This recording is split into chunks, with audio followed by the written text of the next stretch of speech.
Welcome to Heart Speak Podcast, episode 95, Chakra Empowerment. Well, I've been meaning to do a meditation with the chakras for some time, but other things came up. And so this is what we're going to do mainly in this podcast.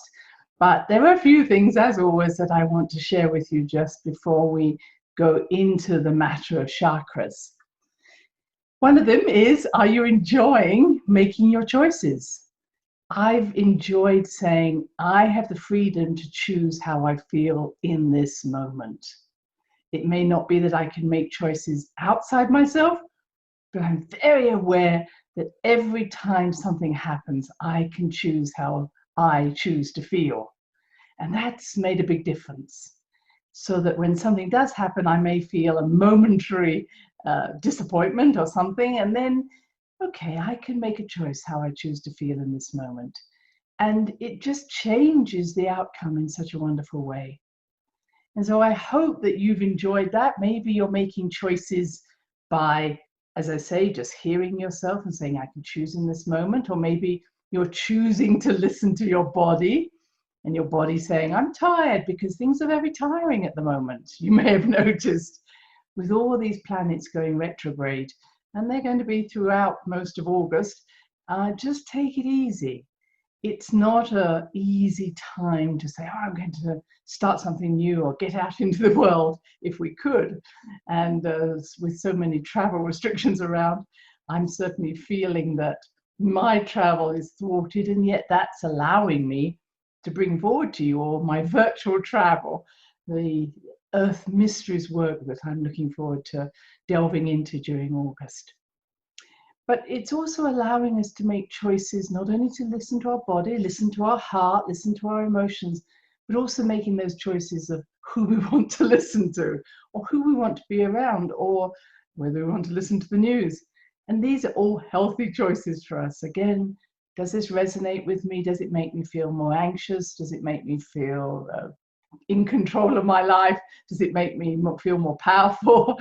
And if it doesn't, then move on. Except recognizing that when we do get fired up by something, that there's probably something in there for us to look at as well. So it's not just pulling away, but we're also choosing to address situations that need to be addressed at this time. It's not just, I'm going to hide. Sometimes I'm going to say something this time, or I'm not going to allow this to continue, or maybe I'm going to say something that's been on my tip of my tongue for a long time. That's one side, and that was very much relating to last podcast. But there's another thing that's come to mind, and I've been seeing that and hearing that around me this week, that it's now time for us to, rather than get involved with the issues, if that's what you want to do, that's absolutely fine. But if in any way you have a vision, if you have a thought that things could be different, it may be better for us to stand a little further along the path and allow people to come to us, or walk up a mountain and allow people to climb the mountain. It's whatever metaphor you want. But I'm saying this to myself, and I'm saying it to others, is that this may be a time to recognize that what you're seeing as a potential future may not be that is seen by other people. And that just because you can see it, it doesn't mean other people want to go there. So maybe it's time to connect to that future and then make your plans from there. Does that make sense? In the sense of, rather than looking forward to the future, go to the future and then look back, if I may say, if we're going to call it in a linear way. But if from the future, what plans would you make now? And it may be that from the future, and I hope you're understanding what I'm saying here, is if I walked towards or into what I really potentially see as already existing, all right, so that's the way of looking at this. If I already have an idea, if I imagine that I'm already there, then I can look back, if one wants to look at that way, at what steps do I have to take to get there. So let's say I was thinking of writing a book. Rather than thinking of all the steps that I'm going to have to take moving into the writing of the book, what if I actually said, okay, the book is written, now what were the steps I need to take to get there? And it's just looking at things from a different perspective. And when I look at it from there, because the very idea we have, me writing a book, for instance, is that the book is already written. I just have to do the practical work to get there. So the fact you have an idea and you're excited by that idea means it's already happened somewhere. And sometimes we fall into the trap of thinking, oh my goodness, all these steps I have to take.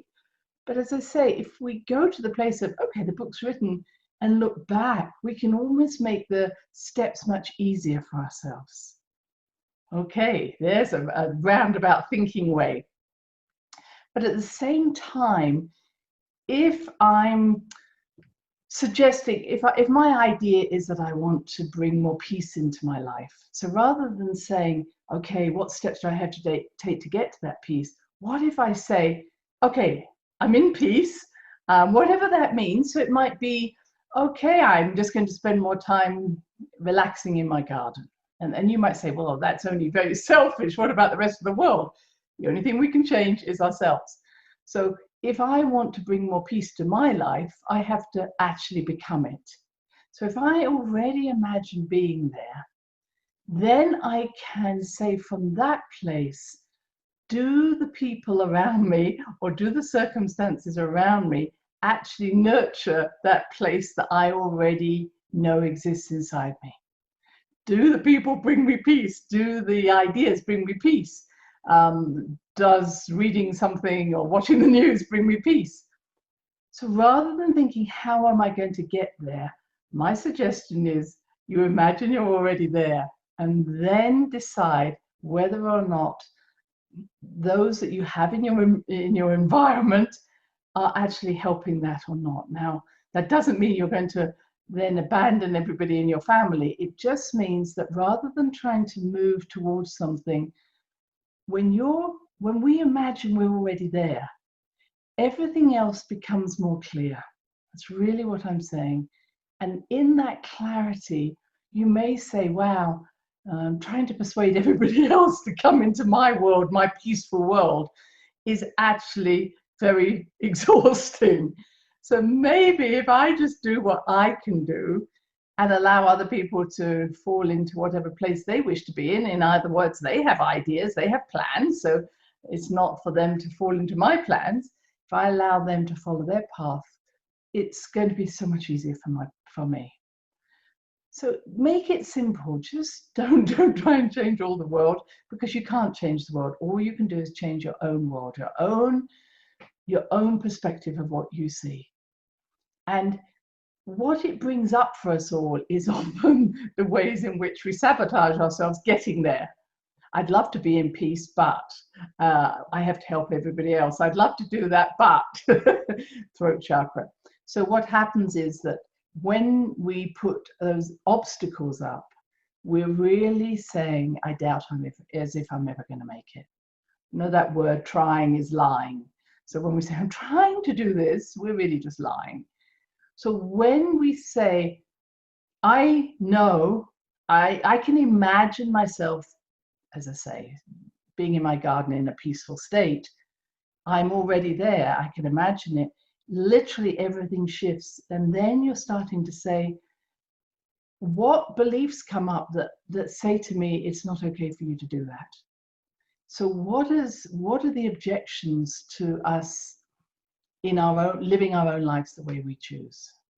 And again, that's a roundabout way, but I hope that helps you to see that. For instance, I'm changing my life somewhat by things that are happening in the sense of I'm not being able to travel, so some of my work is not available to me, but it's also giving me this wonderful space to be less needy to help other people. And I'll say that's my issue, less needy, less needing to be needed, less responsible for other people. And as you know, that's been something I've talked about. So when I say, actually, what would be the thing that I would want to bring into my life just at this moment? And that is, I love exploring and reading and writing about something. And in that moment, it's very different from the caretaking part of my life. And it doesn't mean that I would not care, but it just, I recognize how I tell myself, first of all, I have to meet the needs of other people before I meet my own needs. That's what I'm coming down to. This isn't about whether I care for people or others. It's I don't care for my own needs enough. I wonder if any of you relate to that. So the excuses I make are actually often not serving me. Whereas when I'm doing something, as I say, preparing something, creating a book, whatever, I'm so enjoying that, and it's almost like a guilty pleasure. And so I'm looking at my own beliefs that I shouldn't have quite so much pleasure doing something I love doing. Does that make sense to any of you? Whatever that guilty pleasure you have. And maybe some of you are very good at shutting doors and making sure that, you know, you take care of your own needs. But I also see that sometimes we kid ourselves there as well. We say, oh, look how well I take care of me. But it's not really taking care at that deepest level. It's really not listening to the heart. It's not listening to the soul. It's often like, well, I am taking care of myself. I don't know, the way I eat, the way I exercise, the way I get massages, but I avoid listening to that very deep need in me. So the sort of need I'm talking about is not, I don't know, to eat at this moment or to sleep. It's what's that deep yearning in you, in me, that needs to be met at this time. So my friends, I hope that that's given some insights. It is a time, again, we know we're going through this eye of the needle, we're letting go of all the baggage, and remember, most of the baggage we're letting go of are old stories, old beliefs primarily, that then drive us into a certain part of our life which really doesn't serve us. So whether you know how to be selfish or not, I'm giving you full permission to think of self, because that's the only person, the only essence that any of us can connect to. So I hope that helps to be able to bring that into awareness. Now, having said all of that, let's step now into the chakras. And I'm going to lead you on a meditation that will allow you to meet different aspects of yourself through the chakras. So what are the chakras? The chakras are windows into our soul. They are facets of our soul. It's like a diamond, you could say, different facets of you. And I have worked with the chakras now, I think almost 40 years, and have an intimate relationship with chakras. And some of you may have done the same over the years. But always what I'm wanting to put across is the chakras are always changing. They're energy centers. So they're not something that's solid and never changes. The best way would be almost, I call it a window, but I could call it a doorway. It's a meeting place between the inner and the outer worlds. And so every moment that you are changing, so is your chakra. And so it's not something to say, oh, that's it, I've just got this type of chakra and it's never going to change. No, it doesn't work that way. And that what I've come to understand is that each chakra has within it at least 11 subtle bodies, energy bodies, if not 12. And I'm saying that because it's really about how they meet together. And we know that there are at least 11 dimensions that the scientists are talking about. And we call those different dimensions, we call them part of the aura. So we know that we have a physical body, which is, of course, just an energy body or an electromagnetic body. And then we have, I should say it's an energy body. And underneath that is the electromagnetic body called the etheric body. And the etheric body is the blueprint that holds our physical body in place. So that this is why people have phantom pain. So in other words, if someone loses their leg, they still have pain in their leg because the etheric body is still there. And I like to describe the etheric body like a light that you might have on in the darkness, and all the moths gather around that light until you just think there's a ball of moth, until you turn the light off and all the moths disperse, and you realize that actually it was only the light holding those moths there. Well, that's exactly the same for our etheric body. Our etheric body, when we switch it off, our physical body dies. It cannot maintain itself. And that's what we often see when someone dies, this sort of separation between the physical body and the other bodies at the level of the etheric body. And underneath that's the astral body, which is where we have our emotions and where we have our psychic abilities. But very much for the chakra, for instance, if I have an emotional moment and you looked at my throat chakra and I'm feeling angry, you could see that that throat chakra at the astral body has lit up and is showing my anger. But then I kind of calm myself down, and that astral body in that throat chakra also calms down. Behind that is the belief system or the mental bodies, and that's harder to shift. So when we carry beliefs are that which structures our life, and we've talked about that a lot. It's our identity, it's what defines us, it's what gives us structure. It's our beliefs that are holding our reality in place. And of course, they're the hardest thing to shake. No, I believe this. Don't you tell me that I don't. Well, it's not totally true. So that's the belief system. And that is obviously very present in every one of our chakras. I mean, it's in every chakra. And it's often the thing that really defines how that chakra acts. And then we have the soul body behind that, the part of us that is almost is connected to the uniqueness of who we are. And then behind that is the spirit body, which connects us to all that has life, and then the universal body. And we could go deeper, and I'm sorry I'm not going to name those, but just to say that each chakra is like a beautiful flower, and the outer covering of that flower is called the etheric body, all right?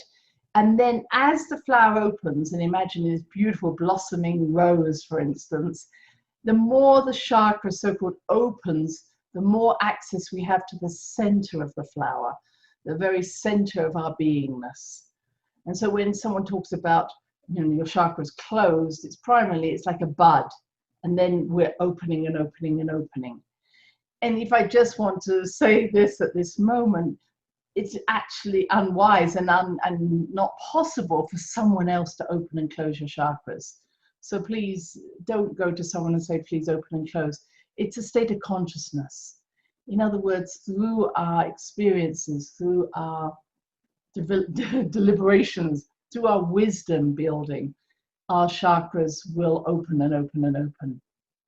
And I'm never too bothered to look at how open is my chakra. And that's not what we're going to do in the meditation today. We're not interested in, am I more open than someone else? Because if you're asking me, you're obviously telling me they're not particularly open. So each of our chakras has all these beautiful layers to them. Some of you may have heard about how chakras go clockwise or counterclockwise. Again, not going to go into any of that. And the same thing about the colors. Yes, we usually speak about red being associated with the base chakra, orange, yellow, green, etc. But what I know is that each layer of the chakra will have a different color. So don't get too obsessed again with having to have a specific color, although it's a good place to start to say, okay, where's the base chakra if you're just starting with color therapy. There you go, that's the chakras. Now, they are, as I say, intermediary, they're doorways. And so they are portals, that's the best word for them. And remember, the portal isn't only going in one direction, so it's both receiving energy and sending energy. And a chakra is both in our front and our back. So sometimes people only think they come out the front of our body. They also come out the back. So if I'm working with someone, I'm looking to see, does this person carry all their energy in the front or all the energy in the back, or is it balanced? And if someone's holding all their energy in the front, it's often like they're showing us who they want to be, as long as we don't go around the back of the house and see what's reality. And that's not easy to see for yourself, whether or not where your energy is. And again, some people have more energy to our right or our left, and the right side of the body is, for me, more the feminine, and the left side the masculine. Again, it's just the way that I function, and it doesn't necessarily relate to the left and the right side of the brain. There you go. So everybody I meet when I do a soul reading, I draw a little figure, and you'll see that my drawings never got further than a 3-year-old's, and I'm insulting a 3-year-old probably by saying that. But you don't need any more than that. It just helps me to be able to draw how I see the energy, and how, because I do soul readings over the phone or by Skype, I'm able to pick up on the energy very easily. And intuitively, sometimes I'll feel something, sometimes I'll see something, and sometimes I'll hear something. And that's all my clairvoyance, my clairaudience, my clairsentience, which we all have, the ability to be psychic, be able to pick up on different energies of someone else's chakras. We can always pick up on anybody else's better than our own. But when I'm working on my own, then through my work, and some of you may have read Frontiers of Health, or I've seen my Wheel of Wholeness, I've got the chakras on there. I see that every chakra has a spiritual meaning, an emotional connection, a mental or a purpose, and then also the color and the sound. And what we're wanting to do is to understand what state is our chakra in today. And I'm going to do it slightly differently than I usually do. In other words, we're not just looking at that. I'm going to almost ask that you should see your chakra in its best state today. And then we'll see what might draw it out of that state. This will become clearer as we go through the meditation. As always, I'm going to use animals. I do that because in years I've worked with chakras so long. Sometimes if I ask someone, what's the state of your chakra, it's just too nebulous, it's too hard. And if I say, well, see something, it's also a little nebulous. So we're going to go back to using animals, which is always a nice way to do it. And remember that when you use animals, you can have 4-legged animals, 2-legged animals, flying animals, creepy crawlies, or those that live in the sea. It's just the meaning of the word. Why do we use animals? Because they are that intermediary between spirit and humans. Now, finally, each of the chakras is a masculine or feminine. So we have masculine and feminine, and then the one that has both is the third eye. I'm also going to bring in for you the stargate, which is above your head, let's say 9 feet or 3 meters above your head, and the root chakra, which is 9 feet or 3 meters under your feet. Both of these are extra chakras. You may know about chakras, and you might say, well, what about the thymic chakra or the ultra major or others? We can bring those in, but we're not going to. They're not what I'm wanting to work with today. And yes, you have little energy centers in your hands, your feet, and other places. But what I want us to understand is our chakras do not come from the base chakra and just build up. That's a linear idea. We are circular beings. So in truth, the center of our beingness is our heart chakra, and there's a spiraling out from the heart chakra to all the other chakras. So if we are looking beyond those 7 chakras that you may well know, we have to go down and up. In other words, below and above every time. I see times where people are talking about 12 chakras, but they're all above the head. And it's like, why would we do that? That doesn't make sense unless we believe that up is better than down. If we just believe that being out of our body is better than being in it, and I don't believe that. So we're going to include the root chakra, which was, as you've heard me speak about, cut off from us, or we were cut off from it about 3,500 years ago, and it caused Kundalini at the base chakra to fall asleep. And we're also going to, so this is beneath our feet, and we're also going to work with the chakra above our head. Now, this is a lot of talking I've been doing, and what I want to do is I'm literally going to spend the rest of this time speaking to you through these chakras, and I'm going to lead you into being able to see these animals. If you don't get anything, that's fine. I'm going to, let's assume that you have 9 animals, a wonderful group, all waiting to talk to you. And they may not talk, they may show you something, you may feel something, but I'm asking them to be present to you during this meditation. All right? Now, my final thing is please let go of all the thoughts you have already about what you want to see and how you want it to be. It's not the way that's going to help you. So being innocent, being out of your mind, you're out of your mind and in your inner senses, allow the first thing to be the right one. Allow so much more information to come to you. And in this time, you might find that, wow, I don't understand why that animal came to me. And of course, you have the opportunity to go back and work it through again. I would be suggesting that you might want to make a quick note of your findings between each chakra, because it's quite difficult to remember it all. And I will give you just a few minutes just to scribble a couple of notes. So if you want to have something to write on, please do. This is really a very, just a quick note so you can go back and fill it in later. All right? Good.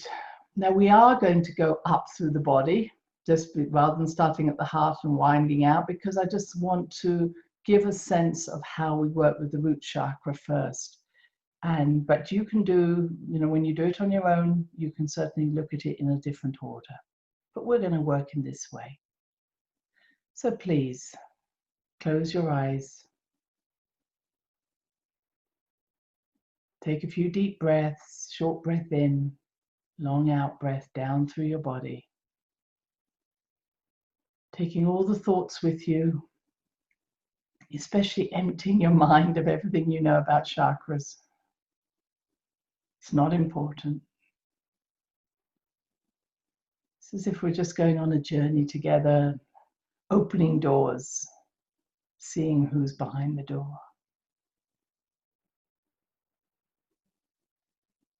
Let yourself, for a moment, just settle into your heart chakra. And just find that curious, innocent child, the one that likes a little bit of adventure. Something that makes you feel very safe and comfortable. You won't be taken out of your comfort zone. This is a nurturing experience.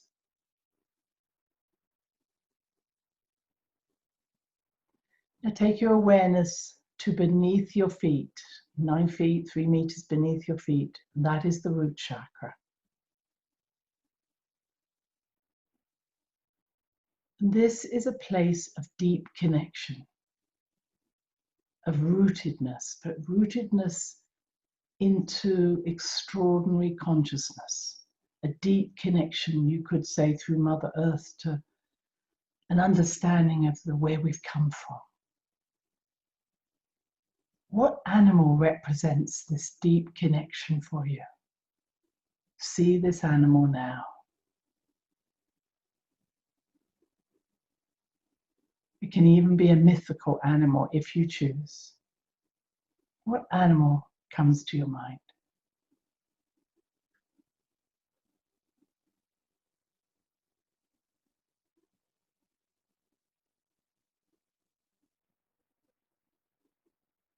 And what does this animal know about deep connection?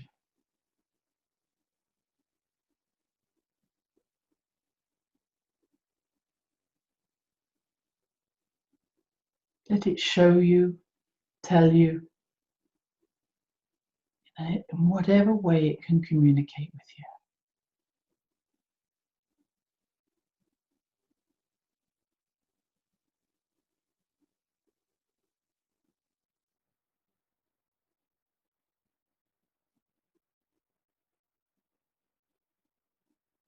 Just for a moment, ask, why would I not want to go deeply? What would make me stop connecting to you, my deep connecting animal? Hear the answer now.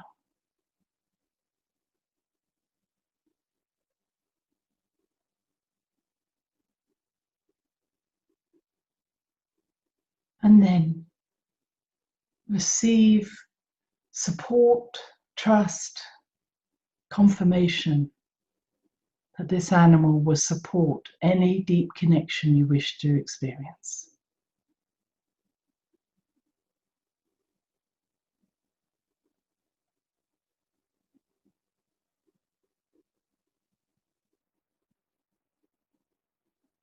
And make a note of your findings.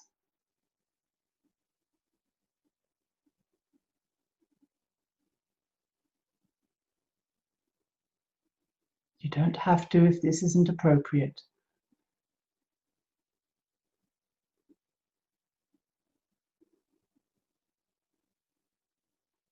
Let's move up to the base chakra, leaving that animal, the base chakra.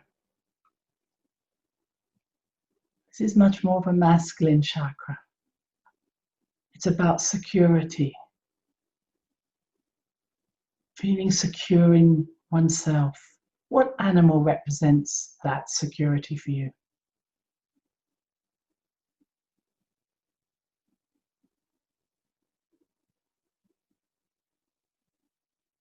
How does that feel to be that secure?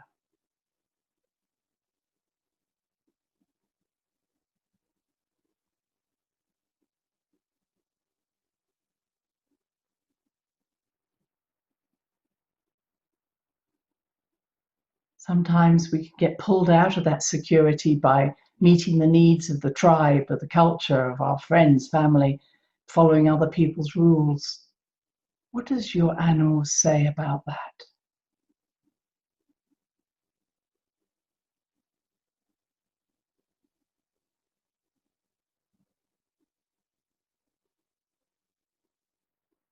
What does it suggest you do when you feel that fear or anxiety of not belonging?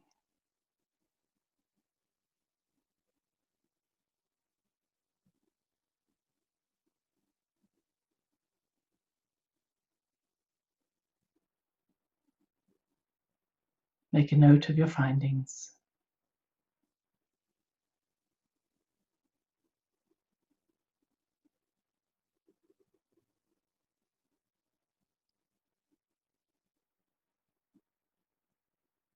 And we move to the sacral chakra, few fingers underneath the umbilicus.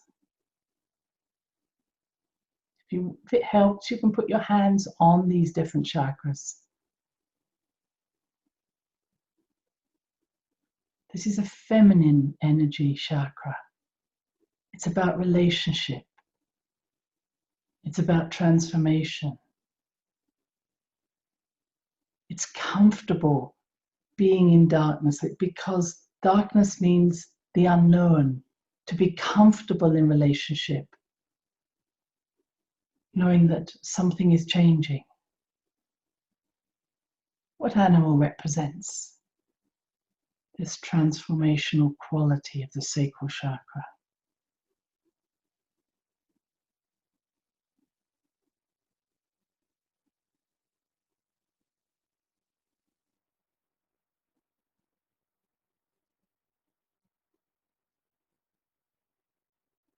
What does this animal feel when you're not respected or when you get shamed? Because this is what can happen at this chakra.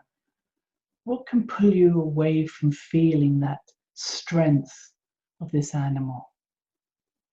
And what does this animal say or show you you need to be able to do in those moments to return to a sense of strength and respect for yourself?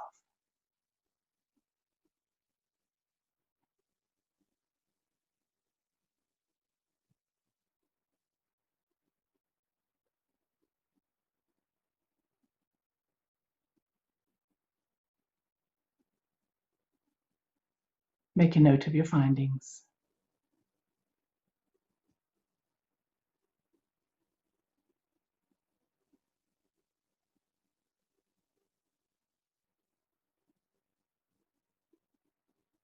Now we move up to the solar plexus, just below the ribs, area of the stomach.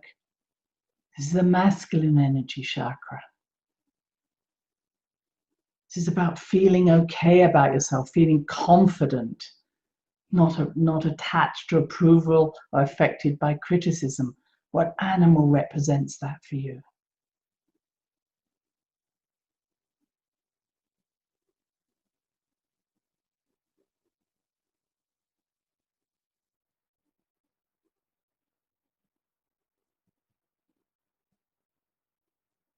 What does the animal suggest that you do when you become attached to approval or criticism, or feel that you're losing control or losing your power, feeling less sure of yourself? What does the animal say to you? What does it want to show you to do or to feel? Hear it now. See it now.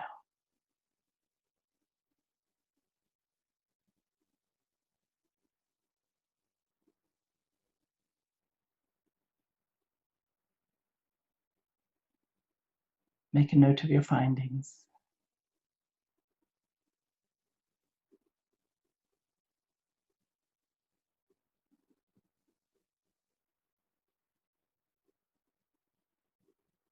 Move to the heart chakra, center of your chest. This deep connection to soul, deep connection to all that is, deep knowing. What animal represents that for you?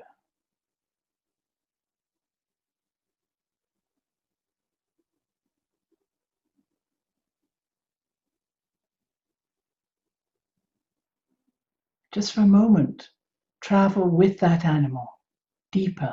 What does that feel like?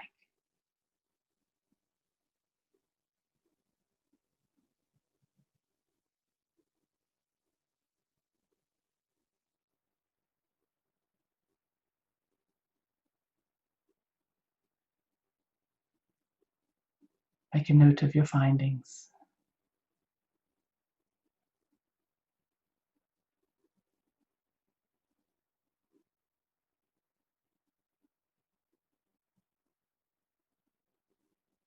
Now we move to the throat chakra. Throat chakra, again, a masculine energy, an outward expression. Throat chakra is the place of our will, but it's also the place of outward change. How we express ourselves is moving from an idea into action. The will to do that, the ability. What animal represents that for you? See it and feel it now.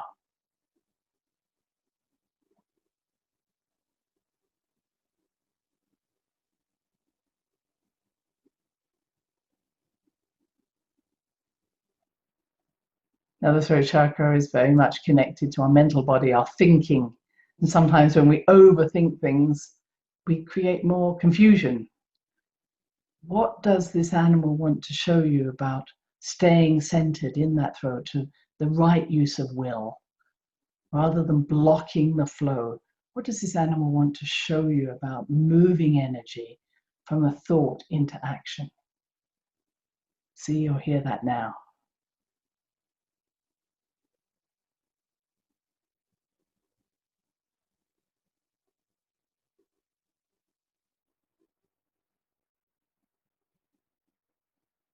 Make a note of your findings.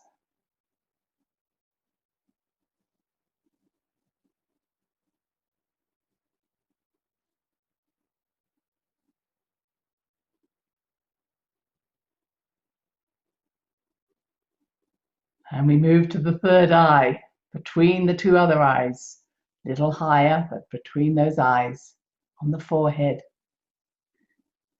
This is a balance between the masculine and feminine. What does that feel like to be in balance? What animal represents this balance point for you? See and feel it now.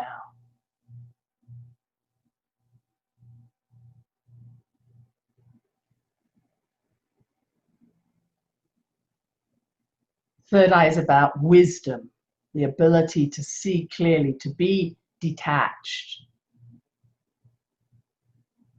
What does your animal suggest to you when you might get overwhelmed with emotions or overwhelmed with thinking, where you can't see things clearly? What is its suggestion to you? See or hear that now.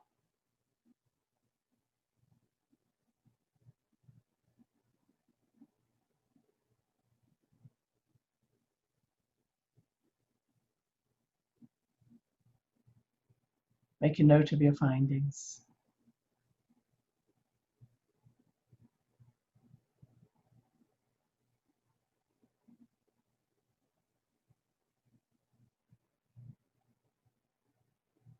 We move up to the crown chakra, another feminine chakra. This is about our connection to our own spirit. It's as if this is the part of us that connects to all life, all experience. See it almost like a silver thread that will take us back to the source of where we came from. What animal represents that for you?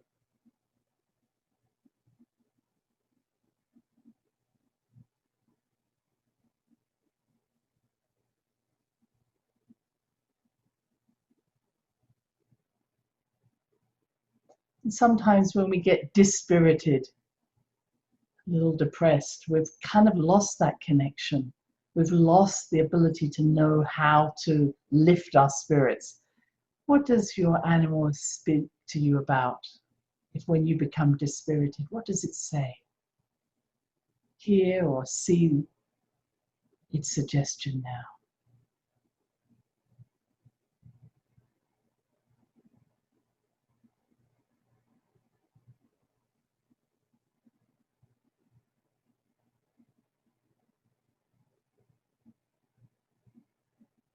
And make a note of your findings.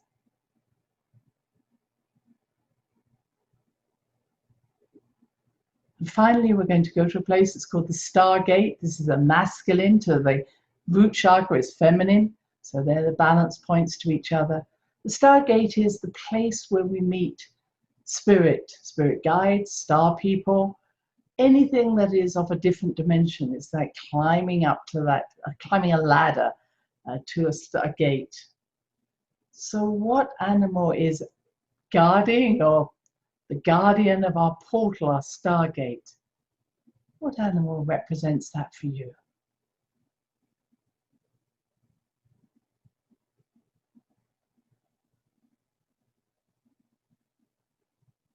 Again, it may be a mythical animal.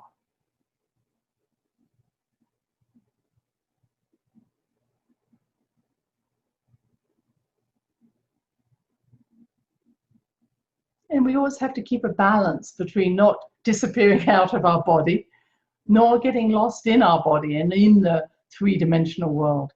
What does the animal at your Stargate want to say about the right balance, again, of being in the world but not necessarily of it? How do we keep that balance?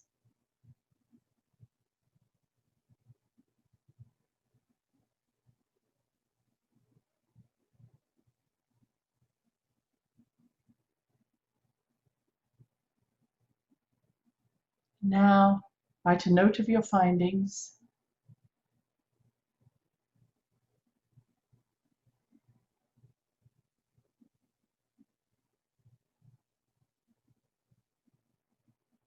And finally, is there one animal that represents them all? You may or may not have that, but does one animal, maybe one of the 9, but one animal step forward and say, this, you need to be listening to me now. In other words, I am your guide at this moment.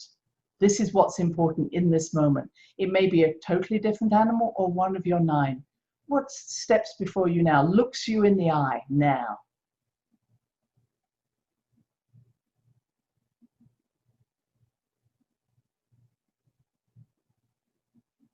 And you know words are not needed. It's just, I'm ready.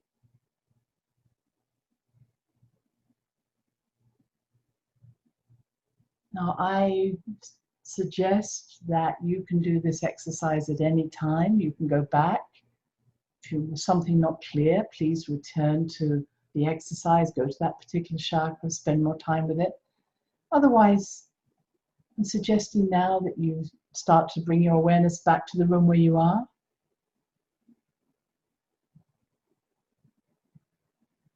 Open your eyes.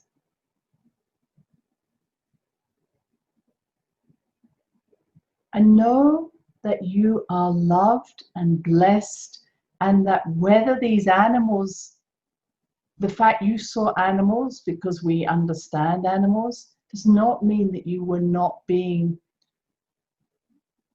sharing with something very different. In other words, the spirit world speaks to us through animals.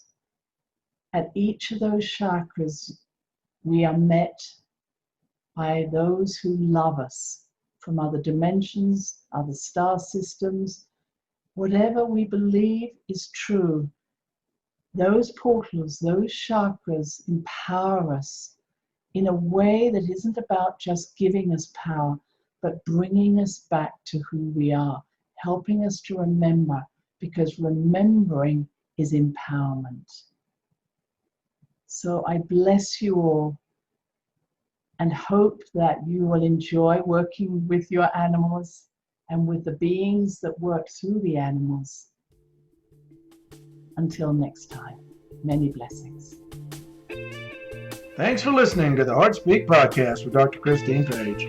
Please check out all HeartSpeak episodes in the podcast archive section on www.christinepage.com. HeartSpeak is also available on iTunes, Spotify, Google Podcasts, Sticher Radio, and now playing on iHeart Radio. You can also watch the archive podcasts on YouTube. Connect with Christine on Instagram, LinkedIn, and Facebook, including her newest Facebook group, The Great Mother Calling. Do share with family, friends, colleagues. Join us next time for another edition of HeartSpeak.